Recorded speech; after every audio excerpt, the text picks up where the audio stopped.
Hello and welcome everyone to the 12th episode of Across the Decades. I'm joined by mi amiga, Grace. Hola! She just did us the honors and flipped over the hourglass. I should have actually looked up how you say hourglass in Spanish. You want cheers? El vaso de oro. That's a good guess, yeah. I think I would recognize it if someone said it, but I don't know that I know it off the top of my head. But I guess as we're talking about time, going back in time, how did you and I meet?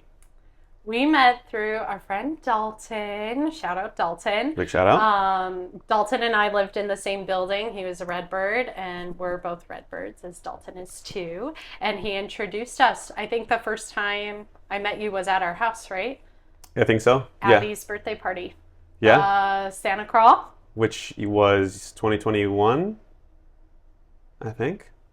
So 3 The COVID years get a little mixed up, but I think it was 2021. Yeah, that December. Yeah. That would make sense. And you came with Alonso. Yeah.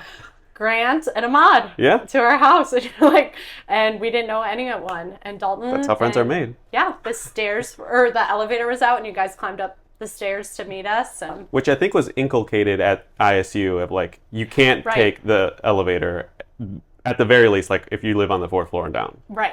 Like especially in Tri-Towers. Yeah, especially in Tri-Towers, where you and I both lived. Which was weird that we had never met before because you say that we were RAs at the same time. Oh, you're saying allegedly. Although all of my friends who are RAs at the same time don't know you.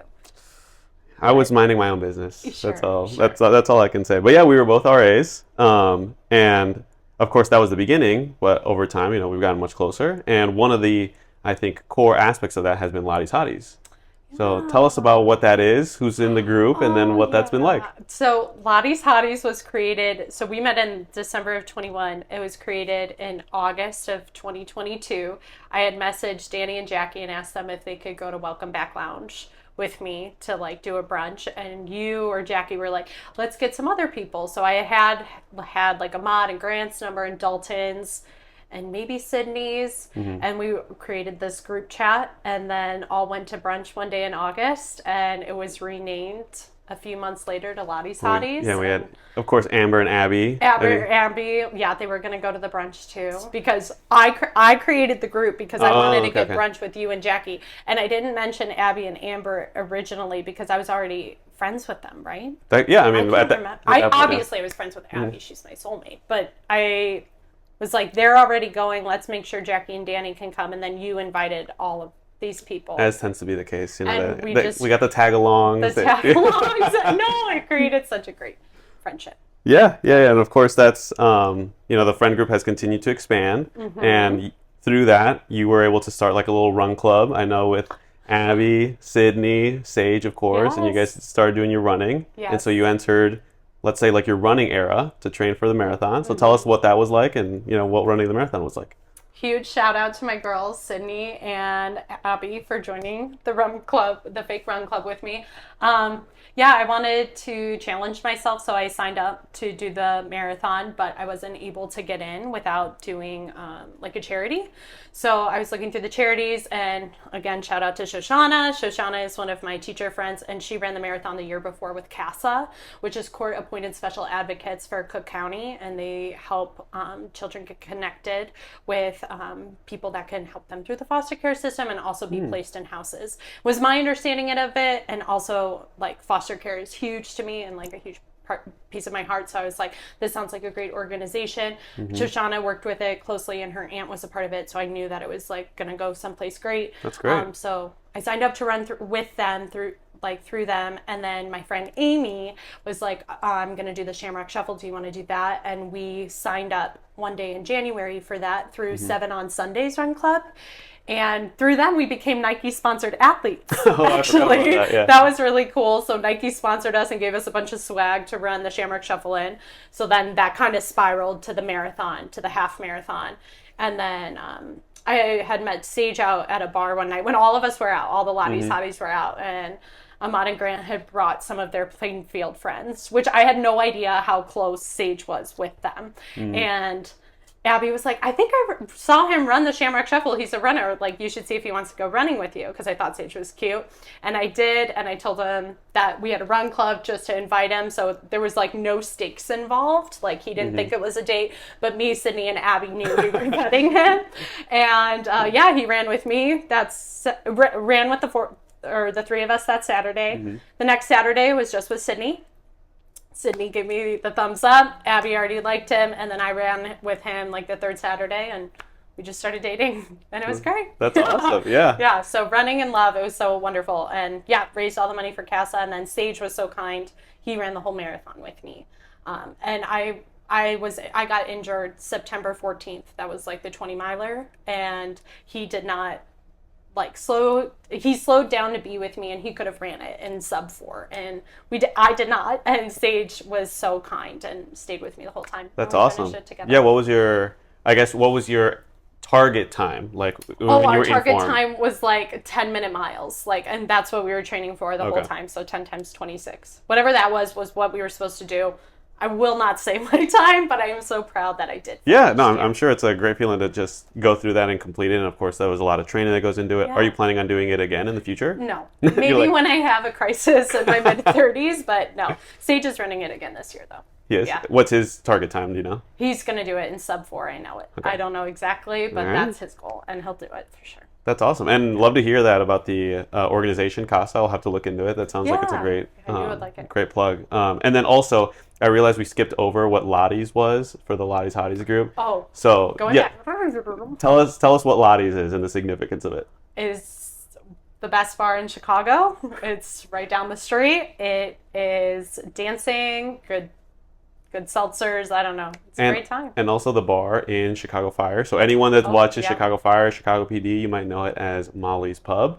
So coincidentally, not too far from here. And yeah, it's a great time. We have a lot of memories there. Good memories, yeah. Yep. But yeah, that's great. And I love hearing that about like the mastermind plan that you and the girls had.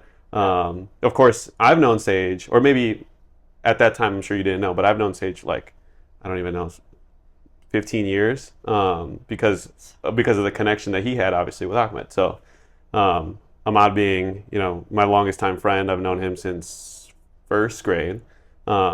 And when he moved to Plainfield, of course, that's where he made these great friends. Sage, Grant somehow was like a friend that I made and he made separately. But yeah, of course, and they came out, and then that's how, that was weird too. I was like, because Sage and I lived down the street from each other. My brother played travel baseball. Sage's brothers played travel baseball. Like there was just so many ways we could have met. Really? And we didn't until Ahmad and Grant brought him. So shout out Ahmad and Grant. Love you guys for that one. Yeah. And then another thing that you've been exploring, of course, you did your running era. Now you're in your tennis era. Yes. So why tennis, and how's that been going? I think after the marathon, I hit a wall. Like, I was so exhausted from exercise, because it was like 4 times a week. It was a part-time job, I think, marathon training. But I was like, I need to move my body, and I need to do it in a fun way. So I started lifting weights again. Amy sent me this one program, and we did it. So I started doing that again. And then for cardio, tennis. I started taking classes at the Chicago Park District, McFettridge, and then Malcolm would play with me on like once or twice a week indoors to help like supplement the classes, and that was super helpful. And then I started training with Michael, and Michael was like the pinnacle of like making me a tennis player or some variant of it. I'm not very good, but I love to play. No, and, you've definitely improved a lot. Like I remember the last time we played, I mean, you're obviously handle on the ball and movement on the court. I can't say that, or I can definitely say that the time that you put in has definitely paid off. It was work, yeah. Took 2 classes there, and that's been fun. Yeah. Do you still play like regularly? Like, what's your schedule look like? Yes, I play with this princess, Minella, who I met because Michael put me onto this club on the south side. It's called Oyster Tennis Club, and on Wednesday nights they have free tennis. So him and I went together, and then I just got a bunch of people's numbers, and I've been playing with this girl, Minella, on Sunday mornings. Yeah. How do you find the different community resources? Like, how do you plug into, like you said, you got classes at McFettridge, you find this club on the south side. Like, what is it that you look up to find like these different resources? Usually I just go through the park district Okay. or just type in free tennis or free run clubs. Instagram's huge. You could type anything into Instagram and get a community. Just like tennis Chicago or Tennis something Chicago like or like 7 on Sundays where I found the Nike sponsored whatever. Instagram. that? Interesting. Yeah, I mean, tennis is so much fun. We have to run it back. I think last time we played was You a few months have to ago. say it. Yeah, go for it. No, I was just gonna say we have to run it back because last time we played, I think you said we were gonna need to do a rematch in August, which is coming up. August So is coming up. I don't know if you're still up for it. Danny beat me, if you can't tell. Yeah, he showed up one time and beat me, and it was horrible for me. But yeah, I bought my kids donuts that day, though. I like would play in the morning with them and then go right to school. And I beat one person that day. I won't say who. And I bought all the kids donuts, and my kindergartners were so proud of me. So Yeah, that felt really good. yeah. Because they know how hard we've been working. So. And speaking of which, I actually got the opportunity to volunteer. And that was, thank you for having me. I know Sage also participated in the volunteering. Yeah, it's a great opportunity to be able to go and like help out in the community. Do you have any recommendations for people that are maybe interested in volunteering at their local school or in some form or fashion of the community? I think help out in the community or just like learn more about the community that you're very close to, like geographically. And I think that schools are always looking for people, especially people who speak Spanish and English, to come in and like show kids not different ways of life, but like expose them to more careers because you came for career day. So that was huge. And my dad has come before, but I don't know. It's hard because like every school's different on what they'll allow and who they'll allow in and what they need. Yeah, reach out to your teacher friends, teacher friends. Parents, siblings that are teachers. Sure. I'm always reaching out to like Lottie's Hotties group chat. Danny and Jackie are always respond. They are always like, yeah, we'll come, we'll do stuff. And Sage was super helpful.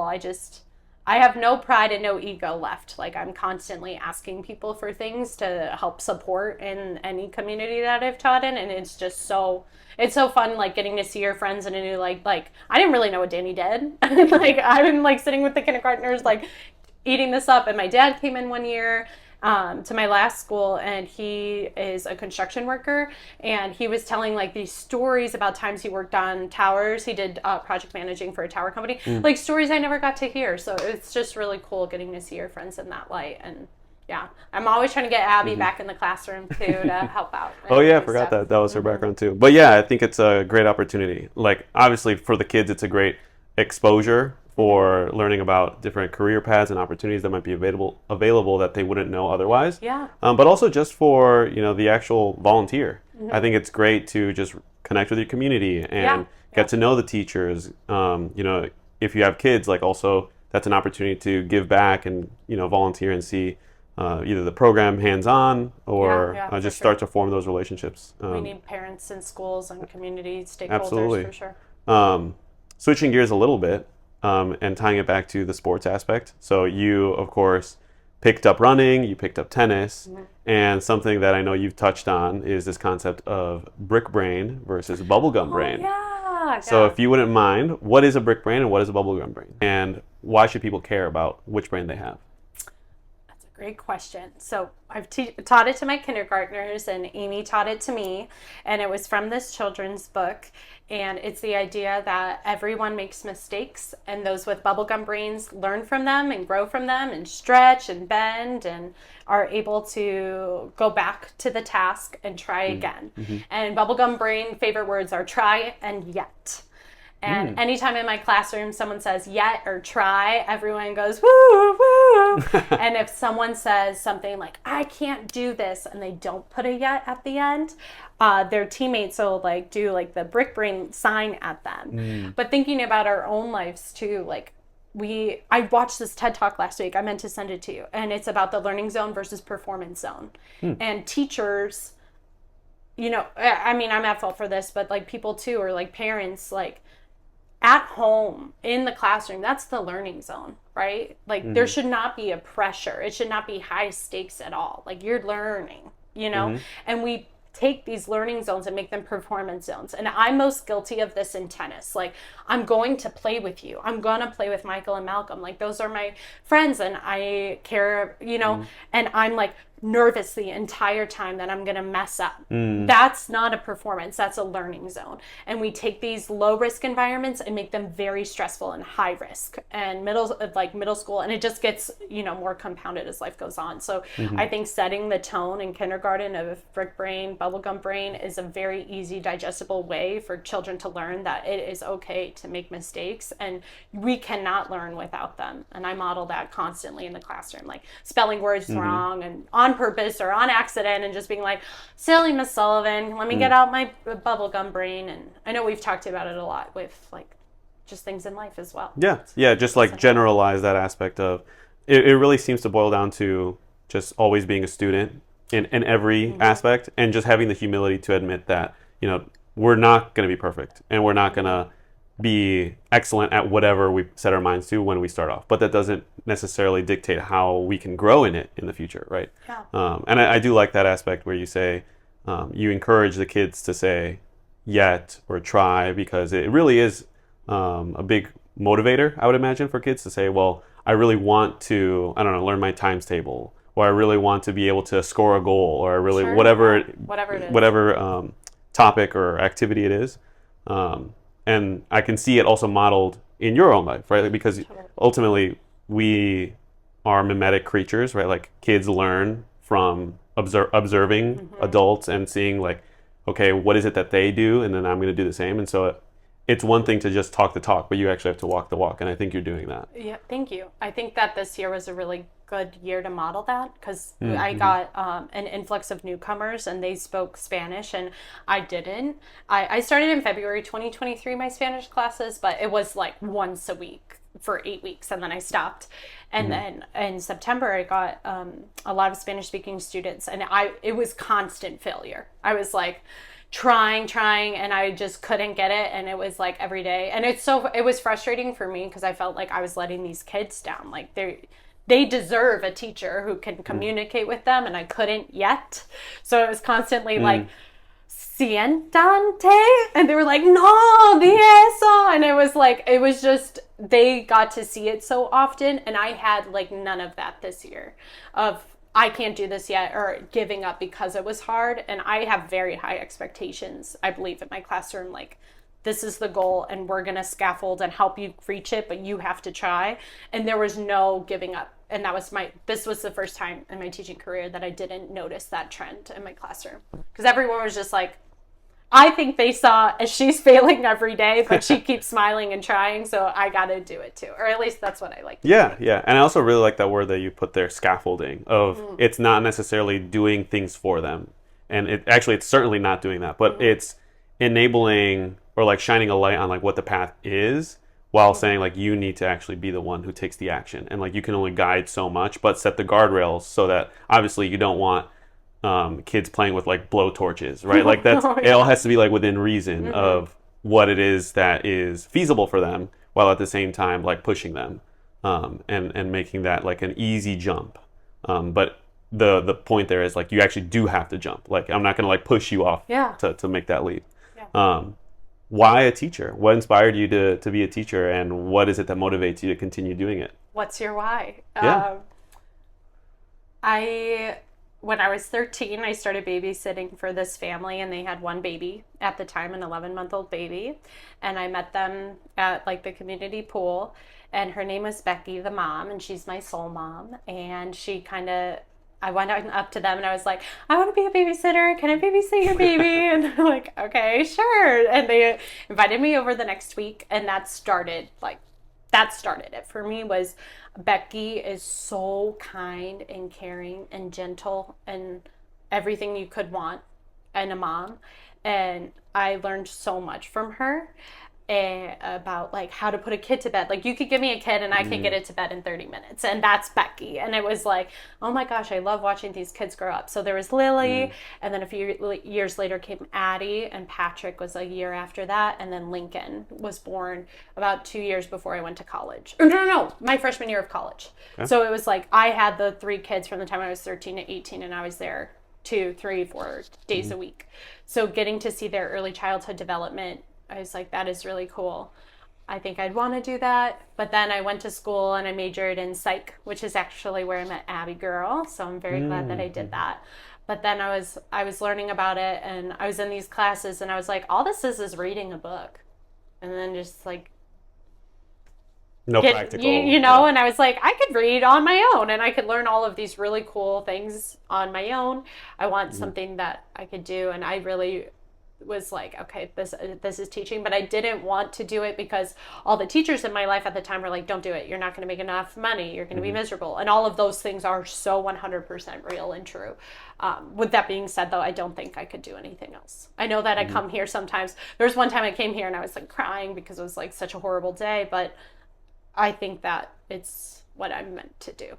So I really love it, and I owe it all to Becky. And Becky was a teacher before she had kids, and Becky's mom was a teacher. So I like to think that my whole family, I'm a teacher because of that. That's beautiful. Yeah, I think that ties in nicely with a quote from Friedrich Nietzsche, which is a person with why can overcome any how, which is to kind of tie it back to what you were saying, is it may be a struggle. You might have days that are difficult. If not every day, it comes with its own challenges and difficulties. But because your reason is rooted in something deeper than that, you just take those as they come and roll with the punches. Yeah. And continue to grow with it. Good friends make it a lot easier to roll with the punches. Yeah, that's great to hear. The support factor, I think, is really important for everyone, right? Of course, for teachers, but I think even more so nowadays, where a lot of things are really digital and we're disconnected, and it can be easy to like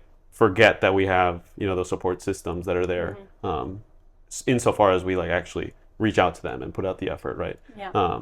You're not going to grow those friendships just accidentally. Like you actually have to invest in them. Do you see yourself continuing to be a teacher then in the long term? Oh, I don't know. Yeah, I think so. I started the master's program this summer, and that's just to give me the supports or the knowledge to help the kids in front of me and to connect with them more and give them a more equal opportunity to learn the content we're supposed to teach.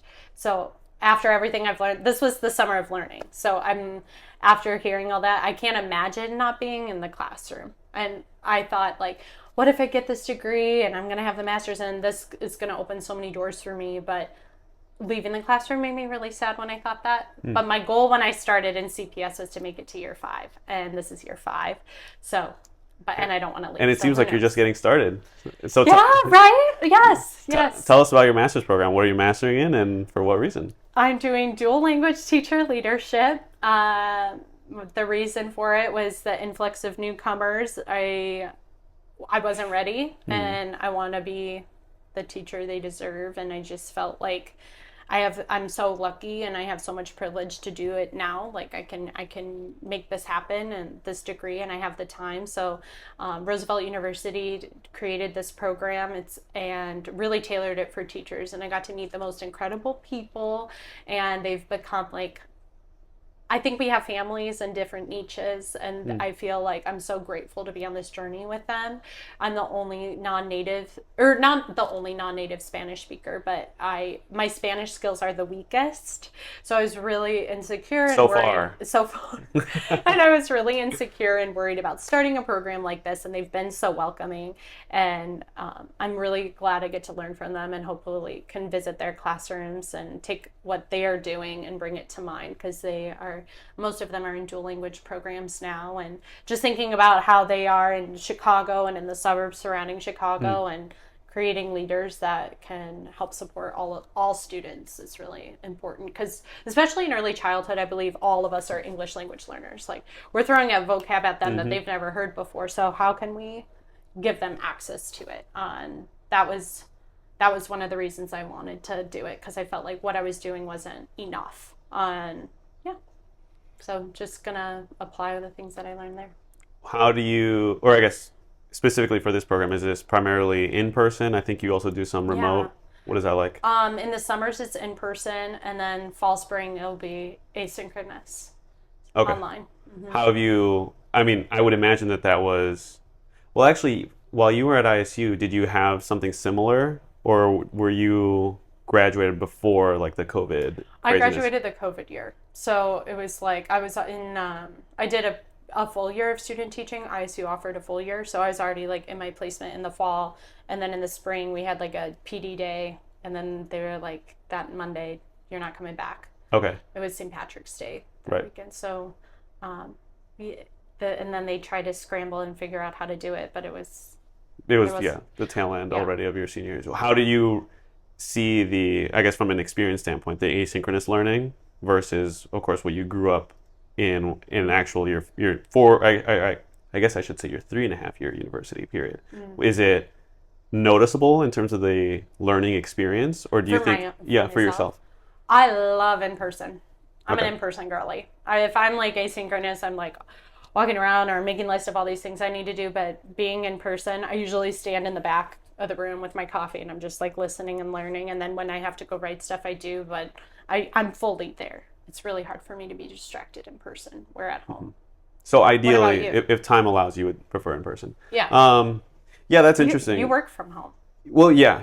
The work from home, though, I think is a little bit different because if I tie back to the earlier concept, it's a little bit more of the performance zone versus actively being challenged with new ideas or new concepts or building skills.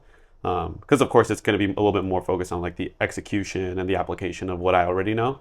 Not to say that there's never going to be learning, but I am curious just to see how especially higher level education changes over definitely the next decade, but even the next few years with, of course, there's been so much more investment on the digital side with the asynchronous learning, video calls and things of that nature, but even AI tools and the concerns for plagiarism and maybe a demand for people to return back in person so that ultimately that they're not cheating if they're writing on a number 2 pencil on paper in front of you. But also, I think it's going to mark like a divide where I think for many of the more classical institutions, they're going to have to resort to the more in-person and analog education style. But I think it also opens up the door for a digitally catered way of education. The way I think about some of the online programs that have developed is it's kind of rooted in the traditional education system and then just putting it online. Like you'll see a lot of like professors with like a camera on instead of actually doing it native from the ground up with the principle of it being digital, meaning it's going to be really graphically oriented, maybe AI imagery, music, things of that nature that are more stimulating for people that are not in person. And you're obviously not going to be able to generate that same experience in person, but it's going to be fundamentally different with the same aim. So I think that's, at least so far, that's what I think is going to happen, because I think a lot of the institutions were kind of caught flat-footed with COVID. Like they had to adapt. And so their response was just, let's just put a camera, right? And that's not the best, that's not using the digital medium to its fullest potential. I agree. So I'm curious to see how that evolves, and I'm wondering what accreditation might look like for the digital. Like, is it going to use the same rubric, the same standard? Do you need necessarily like 4 years to get a degree? Like, what about a more like micro degrees, quote unquote, stuff like that? And I don't know if you've thought about that at all, given that you're not in the higher education, but as someone who is taking the grad program, is that something that you thought about, or did you know that you wanted to go straight into like a more traditional master's? Yeah, I wanted more traditional masters because I value being in the room with people. Sure. That's where like those little conversations you overhear, I got so much out of it, and like really just eavesdropping and being like, oh, what are you talking about? Or can I practice my Spanish with you? Like those those micro connections like fuel a school, and in my case like a real like my job school and also this program. Yeah, I think there's so much to be said about the investment, well, maybe not investment, but what you gain from going to an institution where you essentially go to this 4-year institution and you meet people that are like you, right? They're interested, maybe, if a certain school is has good scores in like engineering or in teaching, like education, right? Or nursing, you're going to essentially have like a cream of the crop of people in that particular area. And it's going to be a place where you're probably going to make make or meet like your best friend, maybe, you know, your lifetime partner, you know, spouse. You're going to hopefully, you know, make connections to help set you up in the career. You know, your professor's going to connect you and stuff like that. So that's where the price of like going to a big institution, I think is something to consider as well, because also when you go into the workforce, they're going to say, oh, I see you graduated from this school and I went to this school, you know, and then that's a way to just also connect. That maybe people don't think about as much when you're going like the digital route. One, because it's so new, but also because it's you have less of an affinity to that particular institution because you're just not in person, right? You don't have like that identity. But conversely, like being in the digital realm like connects you so much as well. It can, yeah. You know, like my tutor for Spanish is in Colombia. I would have never met her if it wasn't, you know, for digital tools. And like you've helped me with my Spanish on my lunch breaks, like quick 20-minute, like, oh my God, this came up in class. What is the word for this? Like, how should I, you know, say this so it resonates in a way that the children would understand? And you know, and there are a lot of pluses, and I get both sides. Like what I said, I'm very lucky, like, and the privilege to go in person because I have the summers off and I can support myself. But many people have to at night or other things, and I think that there is a time and place for it, for sure. And when you said Columbia, that was the country, not Columbia University. No. I guess staying on that topic and zooming out a little bit, what is education for? I guess we hear a lot that people say, you know, education is important to set people up for success. And that's, I think, generally speaking from a pedagogical standpoint, like that's essentially what we want in the abstract. But as you're, especially as you mentioned, you have a lot of newcomers, and education, from what I would imagine you learned, didn't maybe factor in this dimension of preparation that you now are undertaking. What is the aim of education? Is it just getting A's, or does it go beyond that in your eyes? I think it depends what you're talking about. I think, and who you're talking to and what their aim is. I think education for me, it's such a broad topic. I don't know. I would love to ask like my cohort members, but I think it's community for me, more so than education. I think that teachers and schools are doing so much now.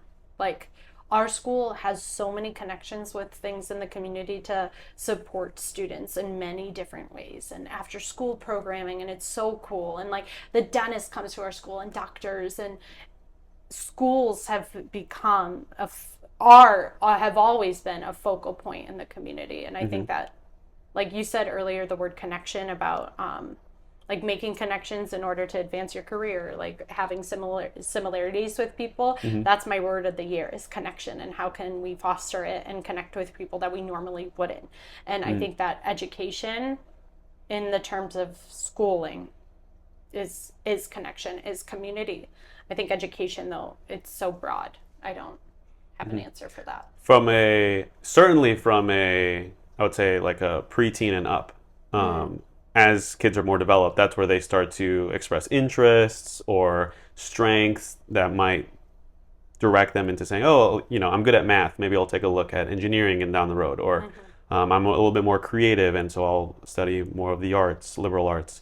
But when you're looking at, especially, you know, the younger ages, elementary, kindergarten, and that age group, you know, they're not going to be expressing an interest in one topic or another. They're not going to be, you know, saying, hey, I want to know about how this works in terms of... I totally disagree with you. Oh, really? Tell me why. Well, kindergarten is all about exploring and getting, you know, and learning about things, and then being interested in them and saying, I want to learn about more. I want to learn more about it. And then as a teacher, you're supposed to facilitate that. Like, oh, here are the books in the library that support this interest in what you're looking for. And then you call the parents and you're like, oh my God, he told me today that he's really curious about plumbing and trains. Like, do you know a plumber that wants to come into the classroom and talk about it? And one of my kids, we were like talking about the holidays, and they're like, what's a veteran? And then I called the parents and I was like, does anyone know a veteran? And one of the dads was like, I'm a veteran. And he came in and, you know, great. brought the suits and stuff. And I think that interest and curiosity and wanting to learn more about things and thinking their identity of I'm good at math, I'm going to be an engineer, that starts in kindergarten, if not before.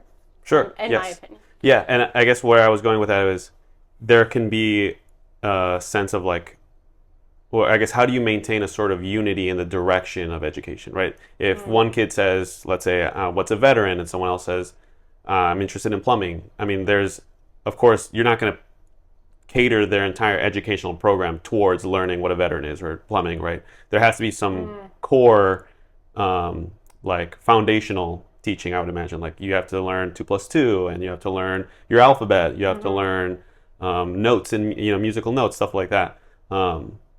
How do you, I guess, like balance what would be a kid's interest, which I totally agree with. Kids are super curious, but then also know to what extent to integrate them, because that was a big part of what you're trying to balance.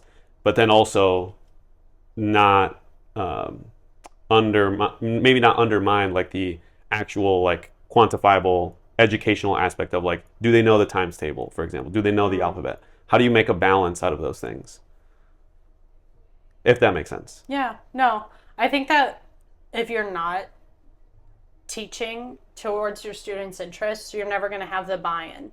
And that's where you're going to have the behavior problems. So maybe like if you have a kid we'll do the veteran example because that was super cool this year. And the plumbing was from a preschool that one of my professors at ISU did a whole project because their kids were really interested in how the plumbing in the school worked. And that was, anyway. Maybe they could teach me. I just had a plumber over today, so. Right? No, they could because they're so curious and they're like sponges and they want to learn. And I think in the case of like the veteran, like or in 2 + 2, like you have a standard. Like children will be able to, by the end of the year, know their numbers 1 to 100. So how can you connect the number 50 to the number of states, or the number 13 to the number of stars? Like connecting everything back to their interest will be more meaningful to them, and they'll be able to do the things that you need them to do quicker. You know, like, oh, an army is developed. We need X amount of people in this sort of battalion. Like, let's say you need 42. I don't know. And like thinking of how we connect that to the times table and constantly connecting it back. You could create thematic units, and that's like one of the greatest ways in order to get student interest buy-in. Like all the behavior problems go away if you're connecting with high connection, right? So with the students in front of you to their things, they want to be seen.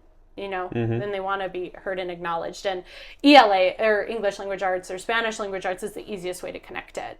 Like, you can find a book for everything and connecting with your students. So, yeah, the math gets a little trickier, but where there's a will, there's a way, right? Yeah. That sounds like the classical understanding of the liberal arts, where you have the segmentation between the trivium, which is the kind of the foundational grammar, logic, and rhetoric of being able to express ideas. And then the quadrivium, I think, is arithmetic, which is number in the abstract, geometry, which is number in space, music, which is number in time, and then astronomy, which is number in space and time. And so, like you said, if you are talking about like a battalion of 42 people, well, what is it? 42 is consisted of, what numbers multiplied to make 42. And 42, you can also like, I don't know, break up into like 42 different beats. And then also there's 42, I don't know, planet, whatever it is. It's so fun. Yeah. And then you make those connections. And that's, of course, like how kids, one, not only seek to understand kind of like a universal language, because math is going to be math no matter what language you speak. No matter the language, right. But then to say, okay, well, I've understood these universals through the particulars. What is it that now I need to communicate that idea to my friend that's sitting right next to me? And that's where I think you're doing such a great job of trying to facilitate that bridge, which is obviously the language, right? Because I imagine it's difficult to teach in 2 different languages. You got to see it. You got to see some of it. Yeah. What has been your experience, I guess, in doing so and like managing a classroom with 2 different languages? I would say I'm not doing it well, but I'm trying. And my school isn't a dual language program, so we're supposed to be delivering everything in English, which is extremely hard to do when talking about abstract ideas or really anything outside of math. Like, You can point to a number and say 1 and the kid will get it, you know, especially if they have involved parents who have showed them like numbers before, right? Coming to us. But I think my experience has been some days are better than others, and it's more of me. It's me like not having the tools that I needed and not having the knowledge, because I do believe knowledge is power, to like help and connect. But I tried my best, and we translated everything, and writing, math was fun. We did a flipped classroom, so I'd have the English speakers in small groups doing their math small groups, which I couldn't teach without small groups. I love it. And in kindergarten, you know, they're doing their small groups, and then I have the Spanish speakers on the carpet, and I would do the whole lesson in Spanish. And then 20 minutes later, we'd flip and we'd do it again in English. And it's so cool because you see kids making connections to their cultures and their interests, right? We're doing shapes, and they're like, this reminds me of this. And like the English speaking students' connections were different than the Spanish speaking students' connections, and giving them time to foster those and just connect with one another is huge. So that was Spanish. And then ELA, I had to teach them English phonics, and I used so much. It's called TPR, Total Physical Response Teaching, and like apple, beep, bear, and just so many songs. And they learned it by the end of the year, and that was something I was really proud of. Is we have to take the state tests, and they had to be in English, and I was trying to teach in Spanish, and there were all these things. And then their lives, you know, they come here, and I'm like, write your name, learn your letters, come on, you're in Miss Sullivan's class, you got to be the best. And they rose to the occasion, and like these silly test scores reflected it, which did make me feel good, because that was something at my previous school I was super proud of, and being able to do that here was good too. So hopefully to continue that now with some more strategies that I have. And have you seen, from a social standpoint, a crossover of like, especially at that younger age, I imagine there's more innocence in terms of like approaching other kids.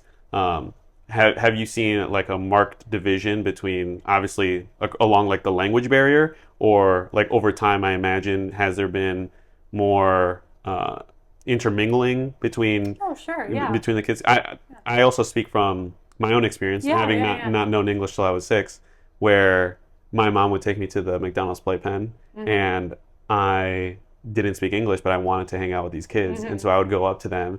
And then I would hear them speaking this crazy way, which is obviously English.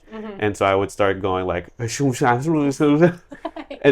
I thought I was communicating with them. That's great. And my mom felt so terrible. She was like, you know, I'm not able to. But I think kids can still play. Like you don't. No. I think kids kind of get that language is obviously a means of communication, but so is the nonverbal. I don't know the number, but I did a training this summer, conscious discipline, and it was something like, I don't know the number, but it was shockingly low, the percentage of our communication that's verbal. It was something in single or like less than 20, I think. 20% of communication is verbal, which is so funny because I put so much weight on learning Spanish, but it's like, they knew I was trying and I cared about them and all those things because of the environment of the room and your overall demeanor. And I think the kids recognize that when playing with one another. Like if you don't want to share, it doesn't matter what language you speak. Exactly. You're not getting played with. Like on the playground, people aren't going to want to play with you. Or like if you're sitting on a swing, you don't need to ask to be pushed. It's just context, and children know. And that was no, I didn't really notice any divisions in the room. Interesting. Everyone was just... Yeah, I mean, a hug is a hug. You know, if a kid hits another kid, it's going to hurt. It's going to not be good. You know, falling, crying, anger, those are all obviously emotions that cross every language. And so you don't need the actual speech to tell you.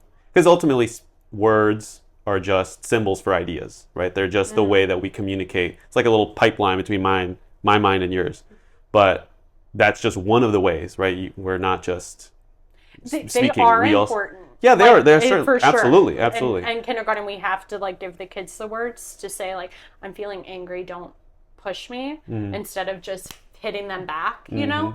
But it's also fascinating to see as kids mature, obviously there's more nuance in the emotional response, right? A baby is just like, if the baby is tired, you're going to cry. It's going to cry. If the baby is hungry, it's going to cry. If the baby is sad, it's going to cry. If the baby is happy, it might cry. You know, like everything just like defaults to cry. Yes. But then, of course, with maturation, there's going to be, I think one thing that is so important is an expansive vocabulary, because the more like slots in your mind you have to then associate emotion and ideas, the better you're able to detail what your experience is. And then that's ultimately where kids are able to then say, okay, well, I'm not going to cry this time, I'm going to hit back. It's like, okay, well, that's still not good. That's still not good. No. But of course, that takes time, and I'm sure it's a very rewarding experience to be able to see them kind of grow from, especially from your initial inability in the Spanish language to now you're much stronger, and I would say you have fluency in the sense of you're not like breaking. You know, you're just going, and you know the vocabulary. There's certain parts where you're like, okay, I don't remember if it's this one or the other word, but I'm sure that helps a lot with the kids. Have you seen like a better response with the kids? Yeah, I got kids will tell you right away if you're wrong, and I was really big about like, you need to correct me because I can't be better if you don't. And I had one of the girls, she would just constantly like, no, I get feminine and masculine wrong a lot because that's not something we have in English, you know? So I just gave a presentation in my grad school class, and I did it in Spanish, and it was like about taller than and shorter than, and I didn't know I would like, the example was 2 Coca-Cola bottles, and I was like, la coca en el derecho es más alto que la izquierda, pero es más alta. Oh, la coca es más alta. Yeah. And my friends were telling, my classmates, they were like, that was the only thing you got wrong, but it was consistently wrong throughout the presentation. Like, la Fanta, or there was a picture of me playing tennis, it was like, el jugador, like, and I wouldn't flip it. So and there's a lot of instances where I can't think of one right now, but the noun is in feminine or masculine, and but you refer to it in the opposite. Yeah. I'm trying to think of one, but for example, you would say like el, and then the next word would end in a. El niña. Well, that would be like la niña, but I'm trying to think of one where... But that's something that would be incorrect. Right. Oh, yeah, They would always jump on. Yeah, one thing that I know Spanish does that's different than English is it sort of off-centers the subject. So what I mean by that is, in Spanish, I don't have to say I. So for example, if I wanted to say like I ran, I could just say corrí, and the I is implicit.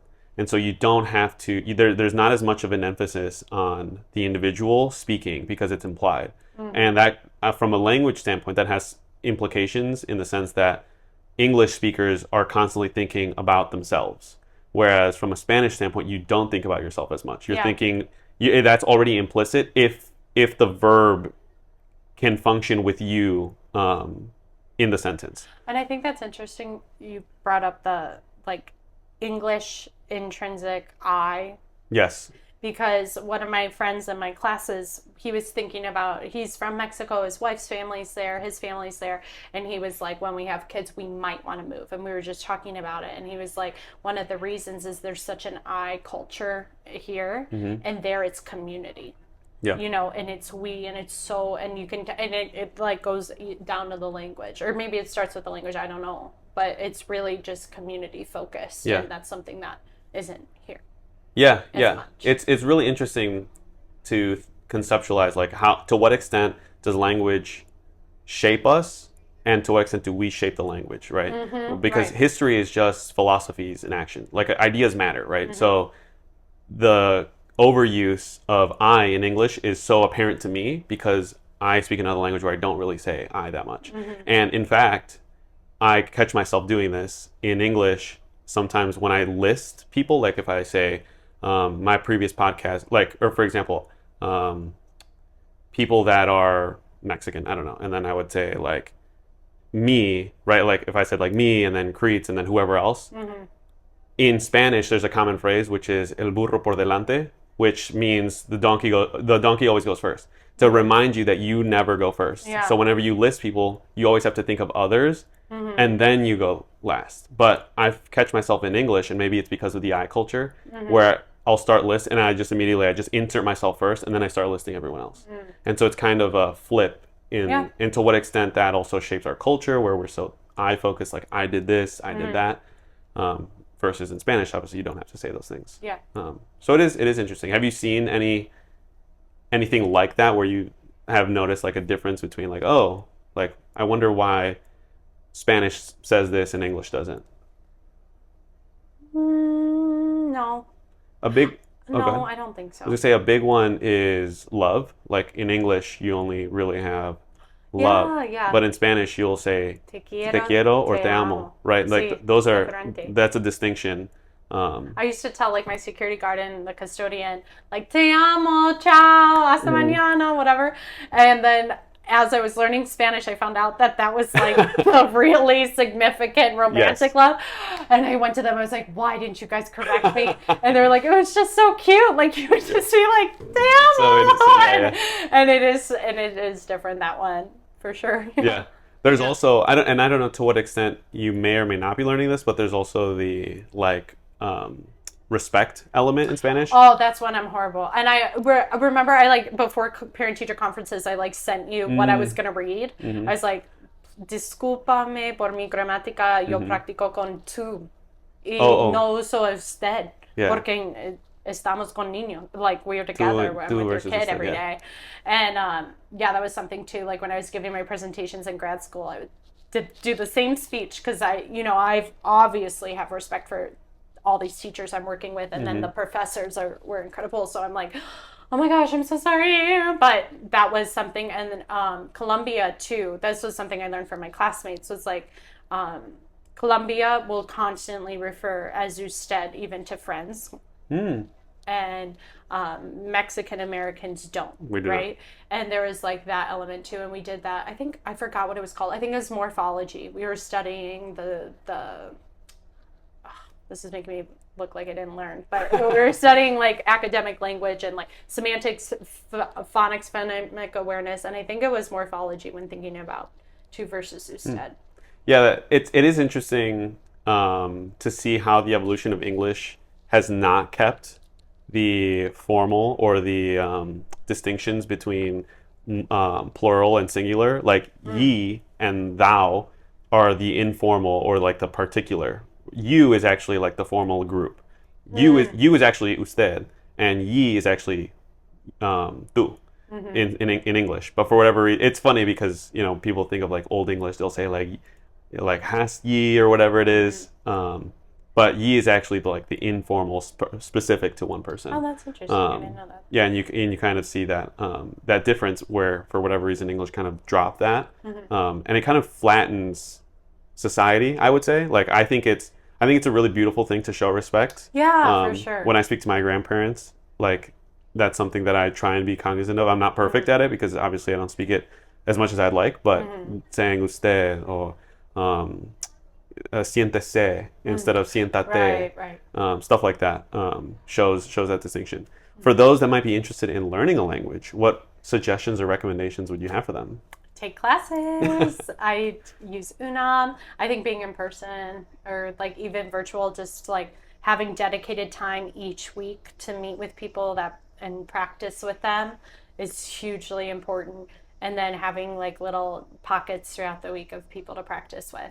I noticed when I was at my conscious discipline training, like it was the first room I had stepped in a really long time where no one was saying like, buenos días, ¿cómo estás? Like, ¿cómo tú fue el fin de semana? Like there was none of that. And it was just different, because like my school, I mean, you hear it every day and there's someone you could practice with, and the people at my school were so generous and kind to me and being like, can I practice with my Spanish with you? Like when we're walking in the hall and they were like, okay, try this, and just so kind to me and on this journey. And that's a recommendation, is finding people and using them. I use you all the time. I call you every time I have like 10 minutes. I'm like, I'm on a walk, can we practice? And I think that's been really important to do. I have an interesting question, especially as we're talking about the difference in age groups and you being a kindergarten teacher. Would you consider yourself still young? Yeah. Why is that? Of course. I feel it. Do you think that's something I'm a learner. Do you think that's something that changes with age? No? I think it's like if someone stops wanting to learn and grows stagnant and is like not improving their life at all, and then also isn't like, I believe moving your body like makes you feel better and makes you feel like you do anything. I mean, my dad is 67 years old, and that guy walks every other day, bikes on the days he doesn't walk. If he doesn't do either of those things, he swims. Like, and you look at him and you don't think he's 67. And on top of that, he doesn't talk like it. He doesn't feel like it. You know, he's moving because he's learning. He's building a guitar right now. I like went over there the other day. I was like, "What are you doing?" And he's like, took a big thing of wood and is carving a guitar, like so sanding it, put the divots in it, adding the neck. And I'm learning all of this like guitar discourse, the language I never knew before because my dad is doing it. And you know, that he has the same passion for learning and moving your body in life that I do at 26. I wouldn't say my dad's old. I'm definitely not old. I love that. And I think there is a distinction between childish and being childlike, where you... Oh, I'm childlike. So is my dad. Yes, and I think that's so good. Yeah. Because you look at the world in amazement and in awe, Sure. and I think the more you engage with it, the more you wrestle with the things of this world, the more you're going to say, like, it's just so beautiful. I mean, it can be difficult and there's going to be challenges, and I think that's part of what makes it so incredible is if it wasn't challenging, it wouldn't be an opportunity for growth. Right? Bubblegum brain. Exactly. And so I think having that mindset of like, I can still learn and I do still look at the world with awe and like as the way for me to actually grow. That's where you're going to obviously grow, but I think more importantly, you're just going to enjoy things more. You're not going to be set in your ways. You're not going to ossify and just, you know, be like this fuddy-duddy who just is like stuck in whatever thing you learn. Like the brick brain. Exactly, It the like brick makes yourself miserable, and like people are, you know, I do it too, like are just putting themselves in this like zone where you don't need to be, you know? Yeah, it puts you in a box. And yeah, that kind of reminds me, and you might find this interesting, of player versus arena. Like Exactly. Oh, so you're okay. I'm not surprised you know about it, but yeah, it's like when you're in different zones, there's different expectations of how you should act, right? Like if you're on the tennis court and you're swinging you're making the tennis racket swinging motion, that makes sense. But if you're on the L and you're making the tennis racket swinging motion, people would think you were insane, right? Sure. And so there has to be appropriate action in relation to the geographical space that you're in. But that also, ties into like mental perception of yourself and the world around you, right? If you look at things negatively, if you look at things as woe is me, if you look at things and saying like I can't, then that's a arena that you've set yourself in as a player from a mental standpoint, versus saying no, I'm going to summit this mountain. I'm going to, I can do this, and it's going to be painful, but I'm going to embrace the challenge. Yeah. And that's ultimately what's going to help you grow. And you have the bubblegum brain. You need it. Yeah. I guess, yeah, anything on that before I move on to the last question? No, I think you summed it up well. So the last question is, I know one fun thing that you like to do every month is your ins and outs list.